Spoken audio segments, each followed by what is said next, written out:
Ja, vi börjar akkurat första mötet i 2021. Och Jesu navn, Herre, takk for at vi kunne være samlet sammen til tåre kveld. Jeg ber om at styrke okken, og vaske okken, og mæte okken midt i Norge. Styrke okken i trunne. År tøyt sannløyde, lett til løy okken. At han veien her, Jesus. År tøyt sannløyde. Og til ljøs akkurat gøte, til det som fyllt seg ikke, man har meningen, eller større mannen, eller heldig ikke reformatøren, eller tar det 500 bøkken, eller kvætter så gjør det. Nå er vi standa vid ut år, det som det sier, og ikke annet. Det er jo det giver okken til sannløgjen. Så det takker der fire, og sikkert noen kvann som lustar for det som og styrk okken her i Jesu navn. Takk for lyftet om her som 2-3 savner i til navnet. Her er du ut av mitt, og så du er til sjåkken. Og sikkert skal det være, vi prøyser til å tilby til, og takker deg for denne nærvær. I Jesu navn. Amen.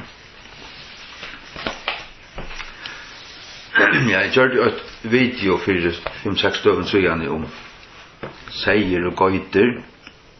Ta fytle med sin til enn. Jeg skriver så nye og framhaldet av tog atle gjør til et video, men nå knapt jeg så suttet til at jeg kom tog til husmøte i atter. Tog til ikke bare til tingene til husmøte i kveld. Ja, for jeg tror jo ut det som jeg tar seg om her og tog innslagen, seier og gøyder. Så har jeg skrivet nye 20 punkt. Det er at det er 2 herrer og skrastrika 2 godar. Okkara god og godur hesa heims. Og fyrsta Johannes brev 5:19 sier at vit eru av gode, og allur heimurin liggur i vansko. Vansko til wickedness, anskapur. Allur heimurin. Men vit, hva vit? Det vit som kommet inn vit som parstra Guds rujt av sonnen, frelst, endurfødd, innsikla i Halleandanon, hava samfunnet av Jesus og i han, klara dodja, og så er. Til vit, utanfor det myrskur. Tekket av livet. Nummer 2, det 2 rujtjer. Vi flott ur myrskunnen inn i rujtje elskar jeg sonar Guds. Seier og gøyder, Matteus 25. Seier og gøyder, ja. 2 poster, 2 veier, Matteus 6, 13-14. 2 andar, 1. Johannes 4:6. Innanfyr, eller utanfyr. Vi var utanfyr alt det her, utanfyr alle sikningarna som nu i Kristi. Nu vi flott innom Efesus 2, 11-13. Det 2 føingar, Johannes 3, 3-8. Det som født av holden holdt, det som født av andan anden. Vi må være endurfødt. Endurfødt, og til en innere føing. En innere føing. 2 mynter, vi tar både myntens 4 Adams, nu skal vi bære myntens 17 Adams, som Jesus Kristus. Bære mynt hans til å være endurfødt, og her var han byggvand innan og jokken. Til Guds bøten og bøten djevelsins. Og så ta tøtjenda at det 2 endastøyer. Himmel og helvete. At det var stått om det. Nå har jeg skrivet her tradisjon edla Guds år. Tradisjon til det som mennesker stapler på bøynene, snikker til og mynda seg lærer, ja, men kyrkjan og ditten datten. Men hatt ble gautid og annom kyrkjefund i Kartago og i 208. Alle biskopene var her, tar gautøkvat her, kom til å ikke si noe annet. Ja, altså, hvert bygde der også, tar stemma av okkur jøkna ved en flertalsmøyning. Øysten til at det tingen som blir stemma i jøkna av sin kyrkjefunden. Og i år, altså, i åra rettjer, så var det sånn at det var reglulige forfylkingar av de kristne. Det ble dripen, bøyblen brentar og alt det her. Og så skifte Satan taktikk. Han gjør det kristendommen til tjauartrykk. Alt romver ikke skulle være kristen. Og så veler Konstantin seg ut av seg biskopar og bjauet dem en avkjøpesfer her og her til en større fond. Nå skulle han skipa kyrkjene. Og han skipa seg selv som høtte i kyrkjene og setter av seg biskopar som honom damer sjåvande. Og så ble det størst. Han tog jo strengknar og han størte det. Vært her noe signing, ja, nå ble det kristne knappen ikke dripen så snar åpenbart og åpenlust. Men det var en forfylking, og det var en arvese forfylking, det var en vittløying. Og så lukka mig ikke hvordan jeg biskop er domt og til å skrive til under på til. Hva sier Guds ord? Skriva stendur, sier Jesus. Det er han sværer ikke. Det er han sværer ikke. Han sværer ikke vi sunnar møyning eller logikk. Han får ikke at lære at det er apologetics eller noe sånt. I behøver ikke. Han visste hva skrivas det og det var det som avgjør det øynkomstspurning. Skriva stendur. Banks. Det var det. Hegg. Falkakirkjan i Farjon. Hon hever sånne biblium. Og hon verir av røtten kalla prest av Biblian. Tror jeg at presteren og biskopen Jakob Dahl skriva i henne, og han er så digelig har sett sånne egne fingramerker av sånne tøying, særlig at det kommer til døp, så det kyrkjonar større flaggskip, større spurninger til døperen, henne er døper, og tar læra til at du vil gjøre det til Guds baden og i døpen. Og så har det brøtt det som tar kattla for Guds år, som kattla for alt annet her, til at sige til at vi vil gjøre til Jesu lærersvenner vi har vært døpt. Matteus 28 og 19 i Dalsa Biblio. Færre tog i gjør i alt falkasløyne til lærersvenner møyner. Vi til tid døypa teg. Altså åren her, vi til tid tidsin ut ur leisare luft. De standa i ongun handride, og ongar reformasjonsbiblio, men de standa i en presta biblio. Jeg leser gamle dansko. Den gamla danska, som var danska kyrkjobibelen. Du varst, altså i dansk reformera og kyrkjene fra reformasjonen i framatter. Matteus 28 19 i henne. Gaver derfor hen og lærer alle folk og døper dem i navnet Faderens og Sønnens og den hellige ånds. Og døper dem. Jeg stender ikke gjør det lærersvunna munner vite at de døypa deg. Nei, at det passer i behøver ikke. King James sier sjåvande, Go ye therefore and teach all nations, baptizing them in the name of the Father, and of the Son, and of the Holy Ghost. Det stender ikke in that ye baptize them. Nei, det stender bare baptizing them. Så at det her stender du skulle fære ut og lære alle tjauer. Og så hver som vi gjør det her, så skulle vi døypa. Og hver døypa vi, de som takker vi trygg. Så at Matteus 28, det skal samkopplas i Markus 16, som sjåvande sier at det er ut og prætika. Så at det her året her i Matteus 28, teach them, til at man lærer teg vujare som langt av tidsi møte. Så i Markus 16, her stendur, leser jeg i ensku til her vi han åpna, Markus 16, 15. And he said unto them, Go ye into all the world, and preach the gospel to every creature. He that believeth and is baptized shall be saved, but he that believeth not shall be damned. Ja. Så hvis vi samkoblet her, så det at vi får først ut og prætika, de som trykva, de vil ha døypt, og de kunne vi lære å gjøre. Go ye therefore and teach all nations, baptizing them. Til en sort aktivt sagnår, til framhaldande, til framhald, så hver som vi færa og læra, så skulle vi døypa som hverje. Ja, men spyr Guds ord, hverje skulle vi døypa? Skulle vi døypa øll? Nei, de som trykva. Vi skulle døypa de som trykva. Sjálvande. Det en skandal at døypa øll. Og givet dem til falsk og vevn at nå var det øll flest tog at det var døypt. Bæra sånn her, og kunne de sova til kottan her, så som kyrkjan gjør folk. Det at personlig trygg en grunnleggende tredd for at jeg overhover og jeg rett til et lovdoktor. Det sier Bibelen så grått og i Gjerningen Apostlene 8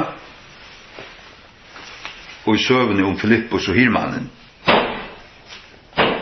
Gjerningen Apostlene 8 så i Brøyna av 14. testamentet.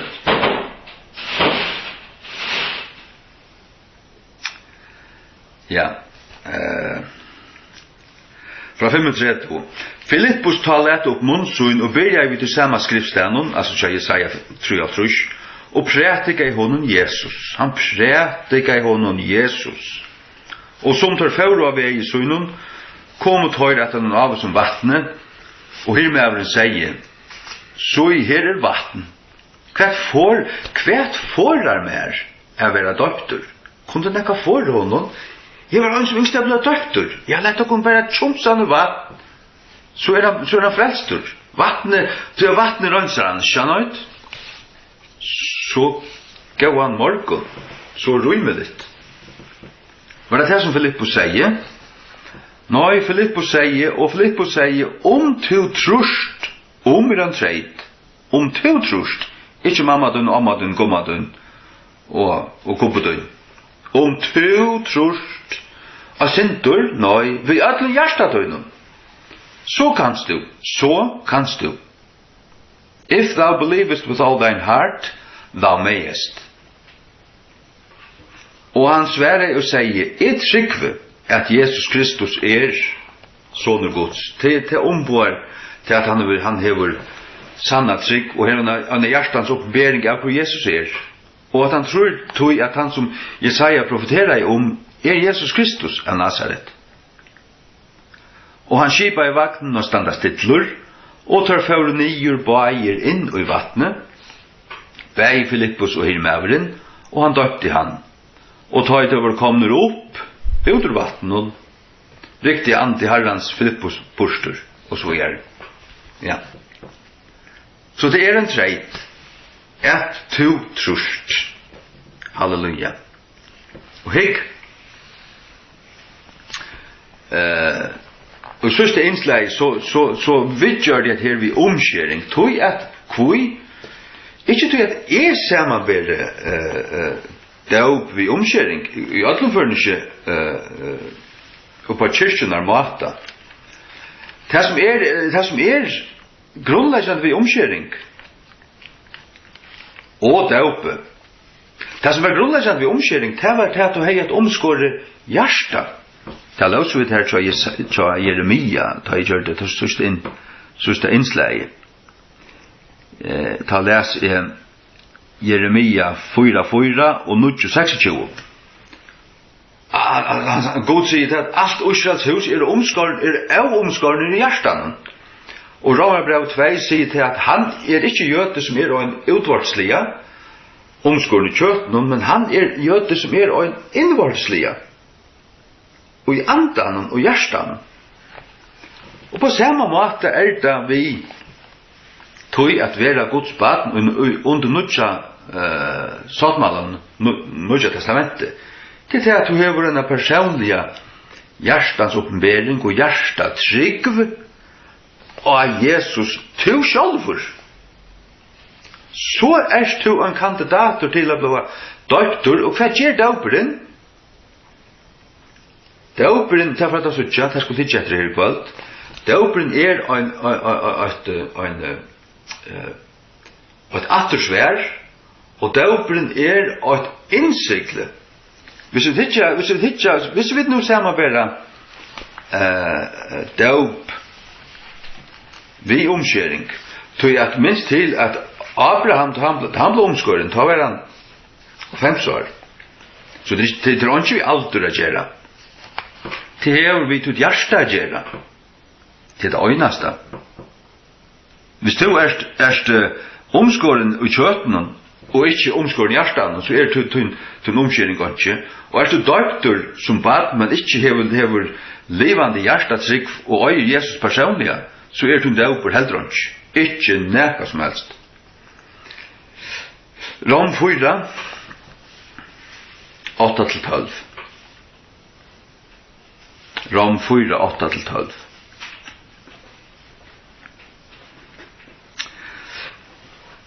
Rom 4, 8-12. Signaver han med til hvers Herren vil ikke tilrokna synd.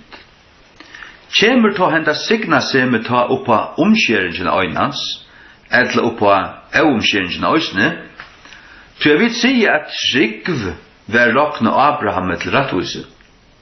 Trygv, det var til han troe. Så stender her, hvordan var hun ta rokna, ta han var ui omskjering, eller ui omskjering, ikke ui omskjering, men ui omskjering. Han var omskåren ta i god seg vi han at han rokna i hånden hans trygg til rattvise. Det var Arne han var omskjering, Arne han var omskåren. Og hvert var så omskjeringen, jo testan til vers 11, og han møttok omskjeringar tekjene, og et innsikle av rattvisen av trunne som han heie. Ja, hva var det så som rattvus kjørte han? Var det omskjeringen? Eller var det tryggven? Nei, det var tryggven. Så han var rattvus kjørte, og han ble omskåren. Vi tryggv, og så fikk han innsikle. Hva er det innsikle? Til at merke, til at lukka nekka. Til akkurat som tar jeg til skriver et brev, og så rutler du brevet opp, og du har voks her, du har en innsiklingsring, og så kommer du voks av brevet, og så innsikler du brevet ved ringen. Men hva er viktig? Hva er viktig? Er det at du har papir her, kanskje vi har noen prikker langt inn i ui, men jeg har jo brev her, og her er det innsikle. Ja, men la deg kunne åpne dette brevet, og vite om det stender nok her. Nei, brev er tømt. Her stender det ikke. Hvis du sier at det er brev er til hjerte, brev er til trygt og er at det er uten i hjerte, så nytter det at innsikle ikke. Nei, det som til at du måste hava substansen, hjertasubstansen, og så kan du ta som et innsikle, altså et innsikle er at forsegla nekka. Hikk, nå er det kommet på plass, nå har du det som det dreier seg om, nå kunne vi innsikle her. Hvis du ser meg bare da vi tar at tjundlo var gift, det kunne ikke bare lukka som jeg, hva skal lette bare være giftast, og få brev på det her, men så kjennes det slett ikke, det er slett ikke gau, og så gonger en tog, så sliter du konan ut fra mannen. Ja, men vi har vuxlebrev her, vi er stadigvæk gift. Ja, men her er ikke substanser, det er ikke gau, og det er slett skjerman. Og hatt er det. At det var en nasjonal eller tjaukirkju har ødler dørt, men så falt hever ikke herren som god verlig av sannon, så dåperen som et tømt innsikla brev, her ikke skrivet av hjertet, og her det er som vi sier, at maver og kone er gift, og ikke ganger sammen, og slett ikke gav. Ta litt av løyte at jeg har et vuxlebrev og på åndsje. Eller jeg har et innsikla brev og åndsje det dra. Det som till att här man vara några av breven. Och så kunde vi insikla att ta det kommer på. För att stämpla till för att göra det att säga nu har du en rättan form, nu träden uppfyllt där. För träden är då personlig hjärtatrygg av Herren Jesus Krist som tog in personliga frälsare. Hur ska vi åren vara våren frälstor? Åren tog kanske bli doktor. Det så en lysande som det kan vara. Vi ska nu färra till gärningar apostlarna. Jag kände att det öl raketter utanför det. Det är ganska höjdes, men det är vi. Vi har bara annan januari än. Gärningar apostlarna 20. Till Peter så är han praktikar, så Cornelius och han inte har fullt av folk in och han praktikar. Och han blir pur offeren. Han är anden fettler av dig medan han praktikar. Och han helt till att vad kan hända det? Och så säger han, för kan få att de vattnet. För kan få att de nu har varit döpt. Ikke? Gärningar apostlarna 24. Medan Peter en tala i Jesu ord, han praktikar Jesu glädjebåskad med Jesus Krist, fäll halt i anden av ödelteg som holdt året, og tar av omkjøringen som tro, var offerner, som mennesker som kom vid Peter, av tog at av høytningarna øysene var uthelt, gav halkandans. Tog at har holdt deg tala vid tungen og ha metta god, det vil si at andre var fattelig av deg. Og det kunne han ikke gjøre. Anden kunne ikke fatte i deg utan at hjertet var rønsa. Altså, det finnes jo en annan anda. Det finnes jo alle andan. Og hver var det så rønsa vi? Det var rønsa vi tog at det hadde hørt gledebåskapen og tro og hjertet. Og så kjøtt som det tro, så begynner jeg hele anden å fatte i deg. Og at han sier fatt liv der, teka bostad ut dem, kom ut deg. Og det var slik døgt. Og hva sier så Peter? Ja. Ta til Peter til åra, kan nekkar med vår søyta vattnet, at hese skulle øyvere døgt, som her var med til ikke halka andan, og ens vel som vidt. De fikk å holde andan, åren de var døgt. Og det sier mer til at man fær ikke holde andan i døpen. Man fær holde i andan og i trunne. Hvordan så vi bøten? Jeg skal ikke gjøre meg helt fullstendig klaukan på det her, men jeg vet her at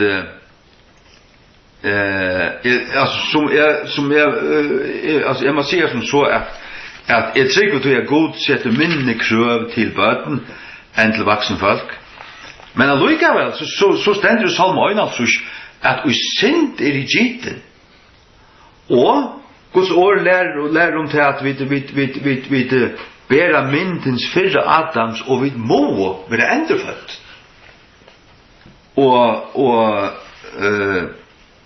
Men bøttene tja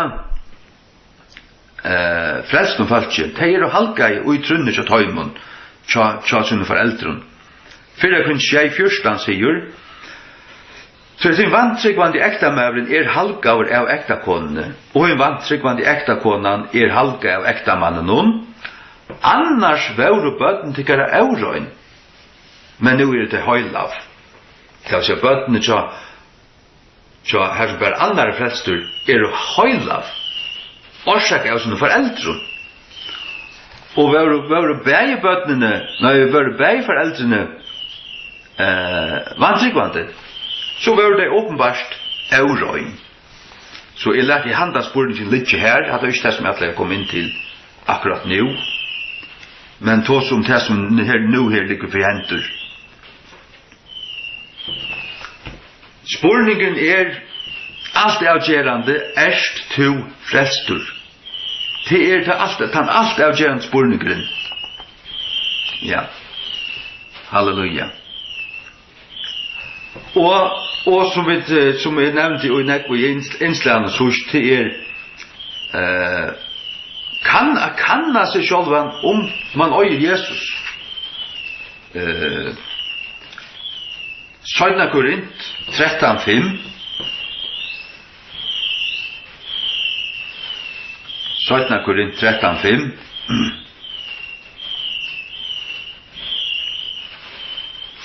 Altså i 202. Kan det kun sjálvar kvørst tid veri og i trunne. Røyne til kun sjálvar. Kjenna tid ikkje sjálvastur sjálver hos jo Jesus Kristus ui til kun. Utan tid veri atturrekkingar. Kjenna det ikkje ui til kun sjálvun at Jesus ui til kun. Jo, det gjer ein tryggvante. Det gjer ein frelstur. Men Paulus evast Korint, men kanskje ikke atlar, men du varst nekvar av dem. Og han begynner å røyna seg tar stå i trunne, og Kristus ikke bor i utdømmen. Og det nekka som han øyra kunna. Til øyne for det tog. Halleluja. Ja. Søyden av Korint 3 i øysene, nu vi der her. Hette her vi at hava vi tar snakk om brev som skal innsiklast. Men som man først nekka være skriva av brev. Og hvis vi har akkurat hukt ta i Peter prætikar til Cornelius, han prætikar Guds år, og året som ble hørst og møttidje, det skriva i av hjertathalven her. Og ta i tablet tro og tidje møte, ta fett hele anden her, er det vel døpt. Og de som så hadde tidje møte, de var kandidater til å bli døpt. Det så vi også nere i Gjerningen Apostlene 8 og Johanne, vi Hirmannen og Filippus. Om du trust, så kanst du. Det Guds års treit. Vi fyrir halda okken altså til det som skriva stendur og i Guds åre, ikke som akkurst under Konstantin Kyrkjura gauthaug ta som et politisk komplott at han har en lenka forfylking her som det sånn og vittne var point og dripen og bøyplene brentar. Det trykker vi slett ikke på. Jeg fyller ikke anken Kyrkjuras funte iverhøver. Jeg fyller ikke bare Guds året. Men jeg lukker meg ikke hva akkurat kyrkjura og biskopar gauthaug og hver som helst, nær som helst. Jeg vil ikke høre det en gang. Jeg vil ikke vite hva det gauthaug. Ja. Søyden av Korint 3, 8-3. Byrja vid atter at djeva okkur sjálfum vimmæli, etla tørvar okkur som en øron vimmælis epistlar tiltikkara, etla vimmælis brøv fra tikkun. Tid okkara epistel. Skriva vår hjärstu okkara, kjentur og lysen av til mannen. Vi til at tid ei synligane kundgjørder at vera epistelkrist. Altså tar var epistelkrist kvarjer korintmenn. Tjena vår vi okkon, vi hever sort tegn her, vi brukar okkon, til å si god til Kristus, hei tant, så en epistel tiltarra vi apostlen. Skriva vår, ikkje vi bletje, men vi anda hens livande gods. Ikkje ui talvura støyne, men ui kjøtuar talvur hjertans. Sørst du? Det tryggvante, det som du tidsi med Jesus, det var epistlar, som Guds ande hei skriva og ikkje vi bletje, men vi andes livande gods. Det vil si, Guds ande vi bruk av apostlen, vi bruk av Guds ord, vi bruk av evangelien.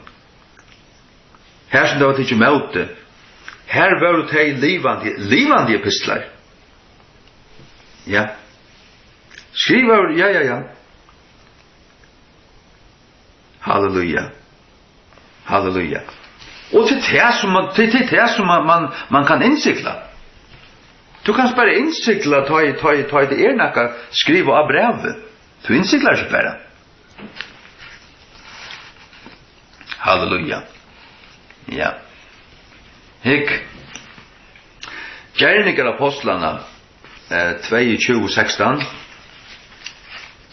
Her står det mye også,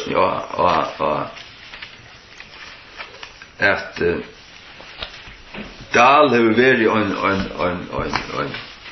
hva skal man kalla det? Ikke en skolkur, men en liknare. Han var en liknare i Matteus 28, han sier til at vi var gjørt til lærersvenner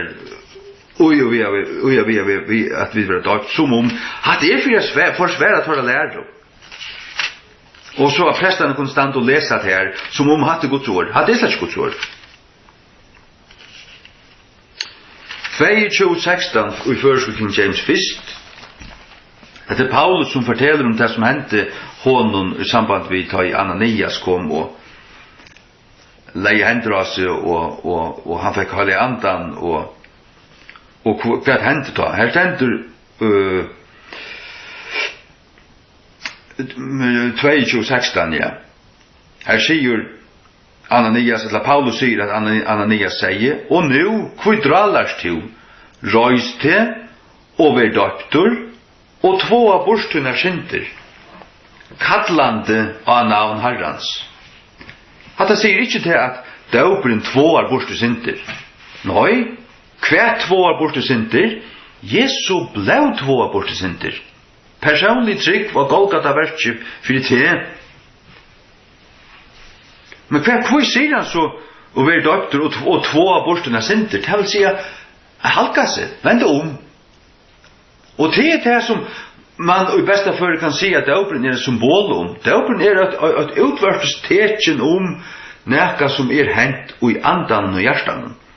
Og hva han så sier og två av borstuna sinter, det så til at for noe liv samsværende vi omvendingene, samsværende vi tveiingene som hent i hjertan. Vi trunni av halk andan. Ta i det hent, ta kan du være doktor, og tog sier han til vi han, og være doktor. Men hva sier Bibelen så dal? Apostlasøvann stender her, 22:16. Og nu hver en dralar du etter, statt opp og let til være doktan, og synder tøynar vera avtvåjar.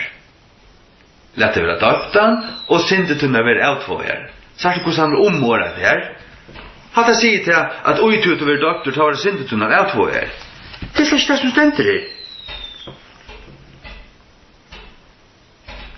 Røys til å være doktor og två av borstuna synder. Halleluja. Så er det grunden til at King James Bibelen ble så avbalanseret og rett år alle stedene. Det var tog at det var två fløyer. Her var jo Church of England biskopar og prester og sånne, og på det håndene. Men det var den reformerede Church of England. Hun var rettelig i ordan. Hvis man hikker etter de 93 artiklene til Church of England fra 1648, så kan øyne for røyn rettlærende protestantisk kyrkja i heimen skrive under på det. Selv baptista kyrkja i Amerika vittner ofta til de 93 artiklene til Church of England fra 1648. Så det er så vel skriva og så rett. Nå det som var til at det var Church of England øremeien, og hinemennene var det puritanere. Og puritanerne var jo mer utgang til mer sånne baptista-lier. Og det var tvær fløyer, og som tog av oss om ordningene. Det vil si at det slapp ikke for lengt hand av veien, heller ikke for lengt hand av veien. Tog ble det alt mye stittlet og vel plasseret, alle ordninger. Og ungen kvargen fløyer slapp vi til at åratingene til sånn favør. Nei, hatt vil jeg til hava til at tid halda tid trygg på sakramenter og badnadåpen og alt det her. Så tog det lukka som oppviat vårt, da. Hvis vi leser Acts 22:16 i King James. Så stendur bara så snär. And now why tarriest thou? Arise and be baptized, and wash away thy sins, calling on the name of the Lord. Hver det så som tvåar bort synd? Det så innlysande. Det så blå. Det så blå. Första Johannes brev. 13 raketten utanför. Men det är svårt. Som flesta låter mig förståra out. Första Johannes brev 8 till så illysande alltså. Om vi gänga i ljusen och så han är i ljusen så har vi samfälla för vi annan och blå Jesu Kristus sonar hansara rensar och konfratlar synd. Första Petrus brev 8 säger Jan. Första Petrus brev 8 säger Jan. Og til kattelig av fægeren, som åttan meting av personen dømer samsværende ved gjerningar førstmanns, ta feres tøyene av tikkara utlagt her i øtta. Vi til at tid vita, at tid var ikke endurkjefter vi forgångelig loton, så som silver og godle, fra tikkara fafongt og etfer, møttidgen vi sige fra tikkara fetron.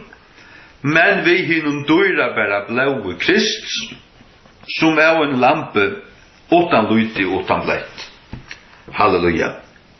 Videre kjæpt, videre vaska, vi Jesu døyra bæra blå. Ja. Det er hva vi der om. Halleluja. Ja.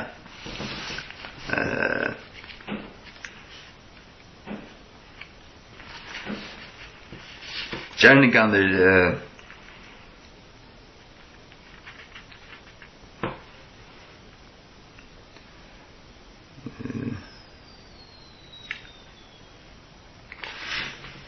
Gjerninganer nutjo fra Seitjan. Det sjálv hendingen vi Paulus til han ble frelstur. Her sutja vi til at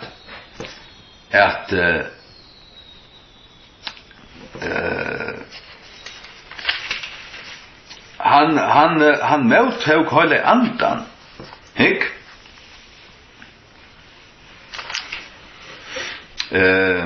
Nei, hvis vi leser gjerninganer nutjo fra tutjo, og det var en av oss lærersvåner i Damaskus nevnte Ananias. Og til hans sier Herren i en sjøvn, Ananias, og han sier, så her i Herre. Og Herren sier vi, han røyste og fer inn av gøtene som kallast Boina, og freknast i huset Judasar etter øynene kallar Saulus fra Tarsus, til så i han biur. Og han vil se i en sjøvn og en mann nevnte han Ananias, kom han inn, og leggjande sina hånd av han, at han måtte mottaka sjøvnsuna.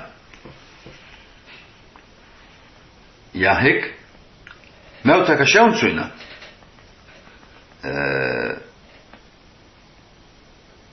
Ja, og var 16, og Ananias får sin ved, og får inn i huset, og leggjande sina hendur av han sier, Brauer Saul, Herren, enn ta Jesus, som byrstest her av vennun, som du komst, hever sendt med, at du måttest mottaka sjøvntuna, og vera fyltur vi halk andan.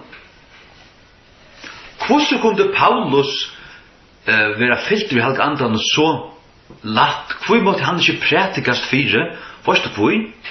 Han var lært av Guds år fra barnsbøyne av, og han i stedet i møte, men nå Herren møtt honom, og nå her har han vært blinder og trusja det her, og hans hjärsta var bøygt, han var eimuktur, han var klarur ved åren. Ikke som høytningene her tar plötsligt ikke tar måte prætikast for det. Men Paulus her, han var klarur. Og hva hendte så på en av veien i vers 18, og i stundene fotlet her fra egen hans herre, som hadde det vært skøl, og han mottog sjøvnsuna ved det samme og røstest og vært døtter. Ja, så at Ananias kommer inn og legger hendene over han ble fyllt av alle andre på en av veien. Så at Heilig Anden, Gud brukar hand og alle ting her til å fylle han, og blir han fyllt av Heilig Anden, ja, men så han endeføtter. så han levande gjørter. Og tog kan han bli døpter. Han blir døpter at han blir filter. Og at skølene fotler fra egen hans til tegn til at utvarses tekjen til at Heilig Ande var kommet ui igjen og grøtte igjen, lorst igjen og fylt igjen. Og så ble han døpter at han til. Ikke åren at han. Så vi sutja til etter fer at døperen og vatten til at innsikla nekka som hent i hjertan ikke omvendt. Gjør man det omvendt, så det som å sette hestavåknen fram hesten. Og det gjør man ikke. Man setter ikke hestavåknen fram hesten. Men det gjør folkekirken. Det gjør hun.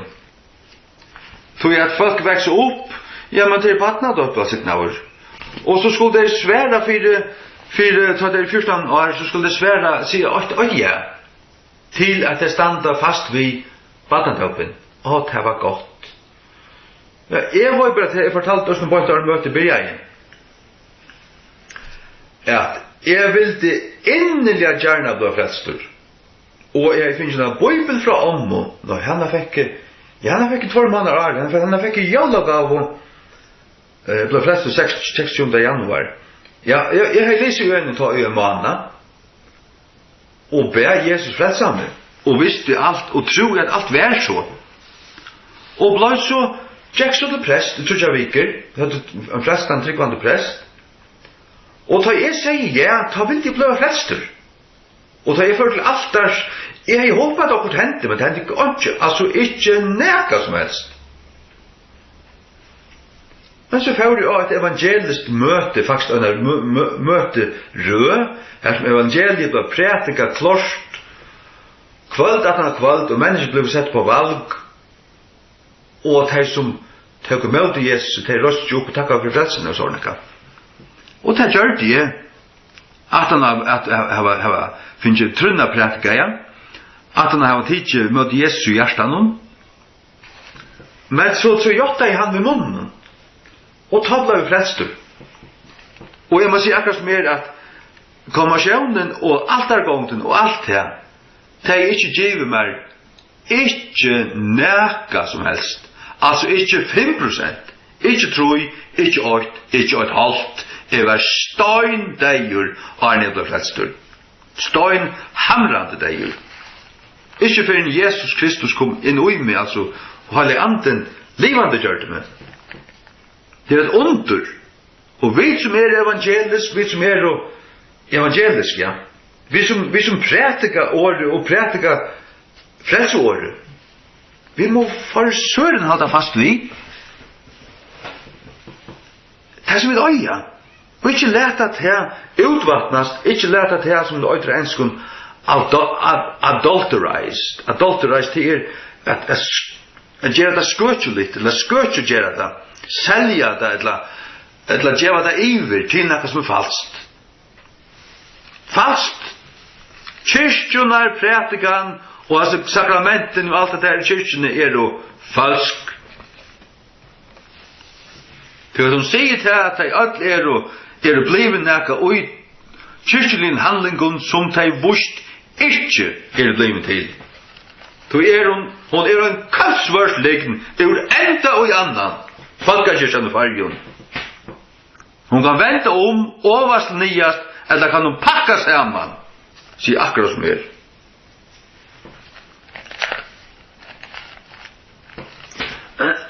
Ja. Respekt for Folkekirken ikke inn i eia. Ikke inn i eia.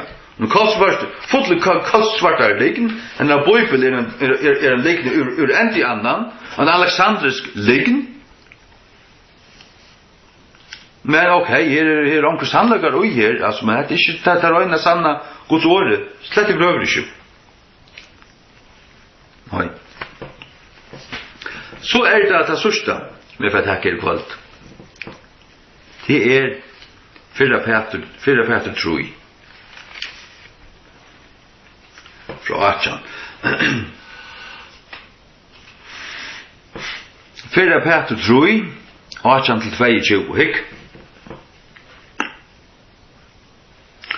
Til Kristus hever øysene øyna for, nei, til Kristus øysene hever øyna for liv for synder, hin rattvise for hinnar euratvise, at han måtte føre okken til Guds, verande tidsen av løyve ui kjøtenen, men livande gjørdur av andanen. Vi kvarjon øysene han fører og prætika for andanen i fangslet.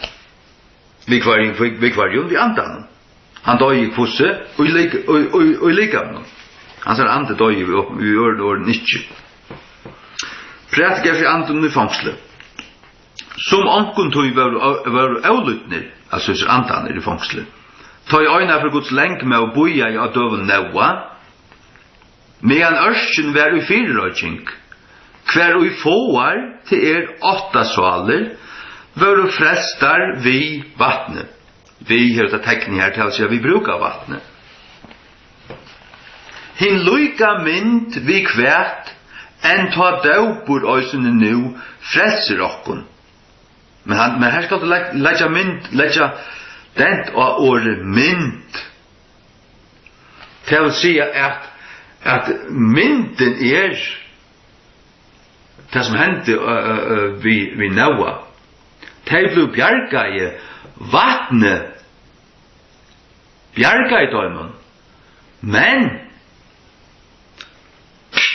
hva var viktigere enn vattnet?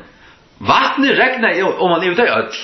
Men det som bjarga i dømen egentlig, det var det at de var ui kvarjon ørskjene. Annars hadde det drukna. Vattnet ikke bjarga i dømen hvis det ikke var i ørskjene. Vattnet drept det som ikke var i ørskjene.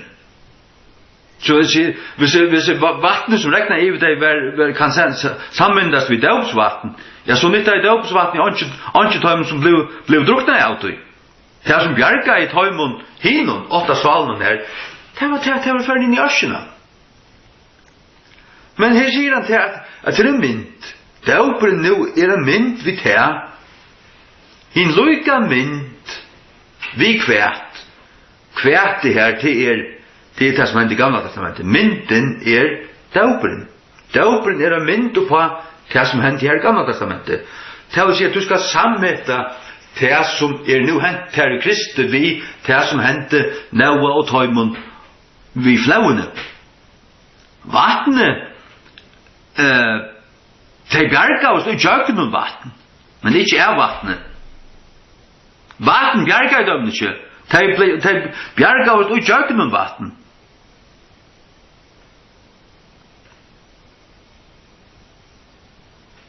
Ja. Og jøkken om vatten. Men det som var der bjarging, det var i ørskjene. Og hva ørskjen?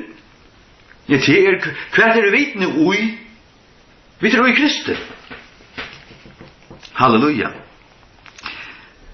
En luika mynd vi kvært enn ta daupur nu òsne frelser okkun, så stendte bøynt at han nå. Færa for du skal misfæta nekka, så sier Guds år bøyna veien til God veit hva til færa hoksa, og i falkajistene. Ikke borstutøkan av eurønsku kjøtsins, til å si han har akkurat sagt daupur.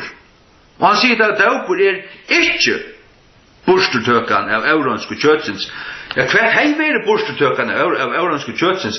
Det veri til hvis det daupur og i seg sjálfum bare som per automatikk rønsa i borstur eurønsku. Hva eurønska? Hva eurønska? Det sint. Det vil si at daupuren tegur ikke borstur eurønsku kjøtsins. Det ikke han som gjør det. Hva gjør daupuren så? Sagt du, man skal lese og lese og lese, man skal lese alt, og tenk alt vi. Ikke bare stekka vi 8. Hvis du stekka vi et her, og daupur òsne nu frelser okkon, det det som vi lærte, daupur frelser okkon. Vi skal bare ut og daupa alt, og så alt frelste daupen. Det pura for kjært. Og daupur vaskar ikke bortu sint. Han teker ikke bortu eurensku kjøtsins. Men hva så daupur? Det stendur bøynt her. Ikke borstutøkan av eurensku kjøtsins, men attorsverre av en gauare samvisko møtvis gode vi opprøsning Jesu Kristus. Daupur attorsverre av en gauare samvisko. Det vil si til en samviska som langt røntsa, som sverar attor vi at leta seg døypa. Amen. Som sverar attor til kvært, til god. Som hever bjauat her sattmalan, som hever gjørst alt fra søgnars tøyjo, og til ble bjauat her til du holdt i evangeliet, og tøkst du imot åren og Jesus som tøyne personlige frelsere, så ble du frelstur ta. Og ta i to frelstur, ta har vi god skriva nek at tøyt hjärsta, her år, her trygg, skriv at tøyt hjärsta, og ta to en kandidater til å bli innsiklaver. Hva blir innsikla? Tryggven på hjertan. Og hva det? Til dauperen. Og det bare som et attorsvær, til å si en tøkk, et attorsvær, en handling som som et attorsvær, til å si god til å tale, vi har tjeva som sånn, og vi har tur hørt evangeliet, og tur tidsi møte. Og så det et attorsvær til Guds. Halleluja. Det en proklamering, det en bå, det en kunngjør, et attorsvær til hvem, til han som gav der frelsene, til å se til Herren. Vi leser her i Anske King James. Anske King James.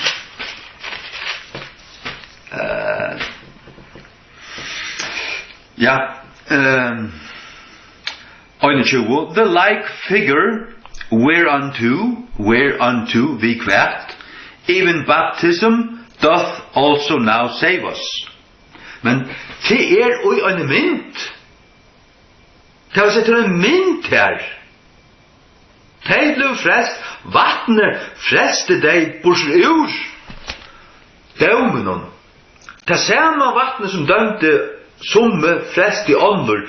Hvor freste vattnet de som det freste, vi har langt sagt det, så det var i ørskene. Så det var i ørskene.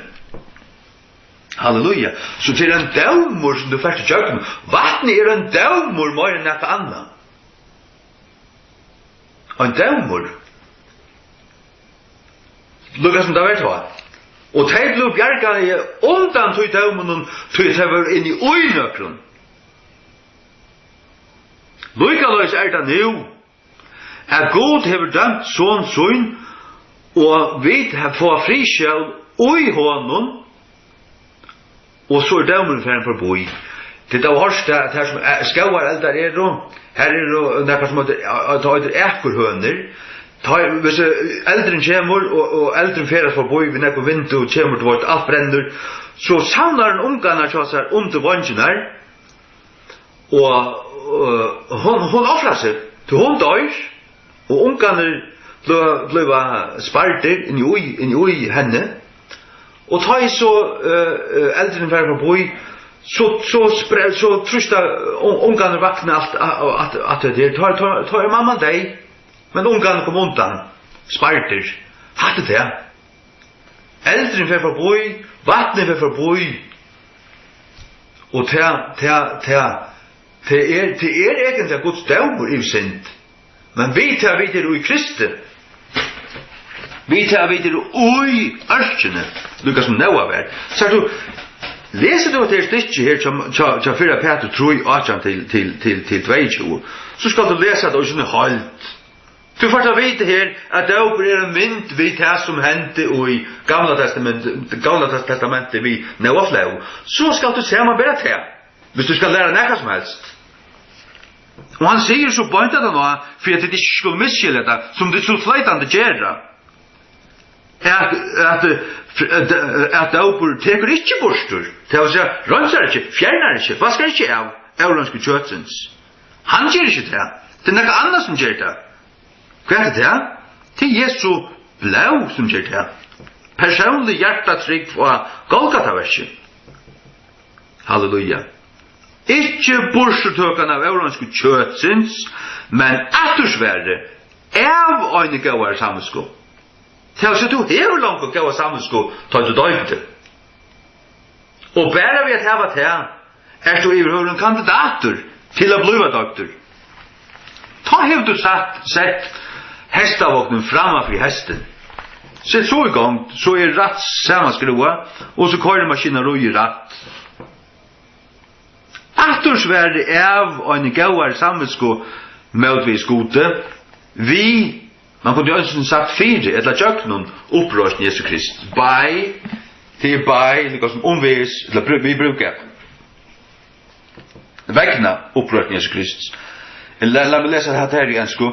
Not putting away of the filth of the flesh, but the answer är ett attorsvär. The answer of a good conscience. Tell sig till en röjn samvetska som svärsar.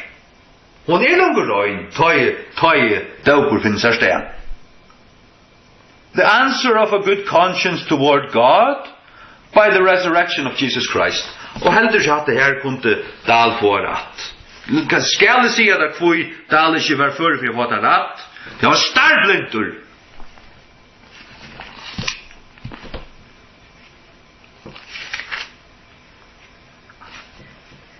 En högt lärdur, knockröttur till åker.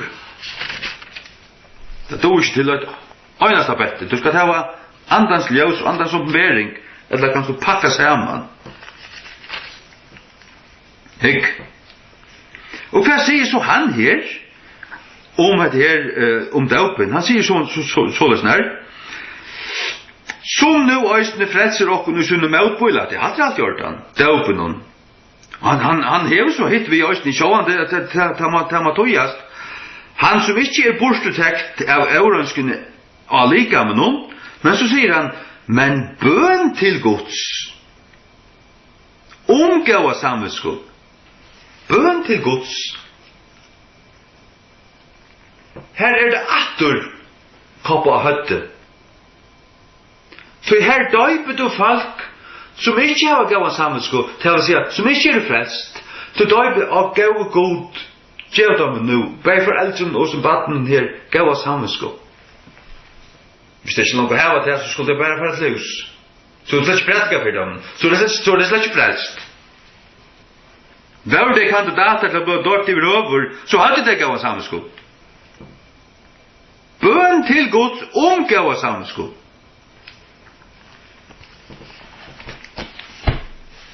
Skrampel. Og Victor, han sier så, ja, her står som en fotnota tja dal, edla soppmale. Og det sier så, Victor, soppmale vi god.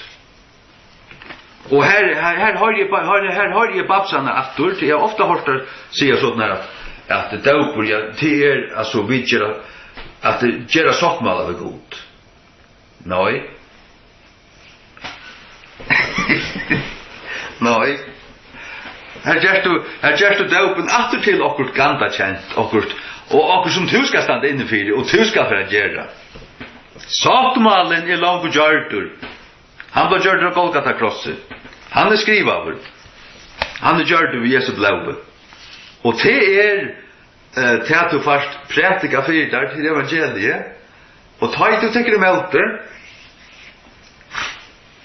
måst du sottmalar som god ger her, det er alltid god som ger sottmalan. Hvis du hikker i Exodus 24, så vi den gamle sottmalen stiftet av her, og til vi blaue, og vi vattne, vi uisoppe og Guds åre. Blaue, vattne, uisoppe og Guds åre. Blaue Jesu blau. Vattne det som vattne og daupren vi kommer til å bli Guds folk, eller være Guds folk. Uisoppor vantren, eller sterkeren som blau ble slett av det vi, til en aktiv trygg, og så Guds år. Og en blau ble slett av det, så skulle det si vi vil akta og gjøre alt som året sier. Så det et høyre åre å gjøtta og tryggva. Ikke bare vi en kunnløyka trygg, men vi en aktivare etterfylging høysene. En aktivare trygg, at du lever løyve og gode. Halleluja. Ja. Halleluja. Ja. Ja. Halleluja. Skulle vi lukka hitje på det her, Exodus 24. Belga, som vi nevnte, belga hitje på det.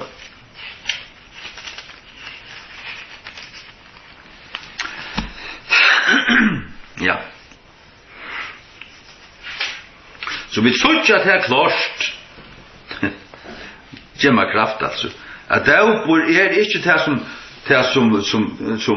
kyrkjan gjør det til. Hun er et attersvær, en kunngjøring, en proklamering av en gauar samvisko, som du hever, kvoi til samviskan rønsa, vi kvarjon, vi trunner av Jesu blau. Vi trunner av fullgjørt frelseversk. Exodus 24 fra 6. Og Moses tog helmingen av blauen og sette det i kør, og helmingen av blauen slette han og altare. Og han tog bøksoppmalans, Guds ord, og les og i ahorn folksins, prætka evangeliet. Og tar søtto, alt som Herren har sagt vil jeg gjøre og være luttner, tar holdt og gjort av. Dette var under gamla soppmalan, dette samsværa vi til som hendte til Cornelius og til holdt og gjort av. Og nu blir det kandidater til hvert, til å få Jesu blau rutt av seg, til å få blau, og til tavle der rundt seg. Og Moses tar blau og rutte til avfallet og sier, så i blau soppmalan som Herren har gjort, ved tikkun, vi vujtjant i ötlens norron, så blaue og soppmalen, blaue og Guds ord genga hånd i hånd. Det er ångat leisrive. Som Herren har gjort, blau soppmalen som Herren har gjort ved tikkun, vi vujtjant i ötlens norron. Så blaue og ord genga hånd i hånd. Og leser vi så Hebreabrev 9 fra 9, dette kan hoppe her til oss, ne? Hebreabrev 9. Så ser vi til at han brukte østene vatten.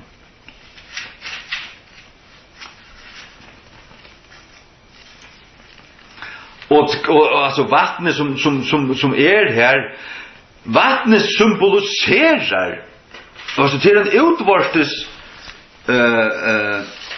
symbolikker av nøkron som må være hent og i hjertan, annars det møyningslest. Og så bare gjøre det utvortes utan at det hent i hjertan, det fullkomlig ikke. Hebreabrev 9 til 22. 9 til 22. Så jeg tar i Moses seg tala hverja fyrirskipan til alt folk i samsvarende ved launa. Tau kan blau av kolven og av gøyton, sagt, og til det som lausu her, men her får det en eik oppenbering her i Hebreabrevnen. Blau av kolven og av gøyton, vi vattne, og skarlagsutl, og ursoppe, og avslette bæge baugina og alt folket. Siande, hette blau av testamentet, som god hever avsett tikkun. Her rett avslett i han vi blaue bæg tabernakle og öll kjer tjenastnar og hør så. Og nærum öll ting vera vi lauene rønska vi blaue og utan uthetling av blaue ongin ettergjeving. Det blaue som ettergjever til å betaler, utstrykar, slettar ut, synder. Det ikke vattnet. Men til at vattnet vær her, til at symboliserer en rønsan. Og hva den rønsanen? Hender hun bare vattnet? Når vattnet en utvorstes vittning og et attersvær fra en røynar samvisko som lang og rønse av kvarjon, blaunen. Så kom her til kyrkjefolk, bli frelst. Amen. Halleluja. Takk for disse stund, Herre. Takk for ditt år. Takk for det som vi da har sett og hørt og lise og sutja. Og utan nekra vattland så trykker vi til å vite at ditt år til rønt og rett skriva og give, så som det stender i King James. Danska reformationsbibeln, hon gonger, hon bygger av somme tekster, hon fer utan samma retning, men hon et løyde sintur manglande og feilande imsa stedene. Men King James fer opp det ser han som dora lesa, og dora lesa dangst og engst, og kan samarbeide her. Øynefør kan søtja det. At han elskar King James, hon tinteren av allen tog som tot år, tog hon finpussingen, poleringen, og til hon hakste tinteren, og du sier her, og Salm 182, at du litt alt ut år, eller litt ut år, opphevet ut år, og alt ut navn, så ut år høgt, og det ikke bare gått til himmelen, det var givet, det var skrivet for okkara skuld, så vi har det her, vurs har vi det her, ikke hebraiskun og griskun, men amsmal enda tøyren her, enskun, og det har vi det her, altså, og det kunne vi tøya og funnpussa og gjøre livet, og senda til brentingar. Herre, takk for seg stund, og signa vi til tøyliga navn, vi prøyser dere takka der. Amen.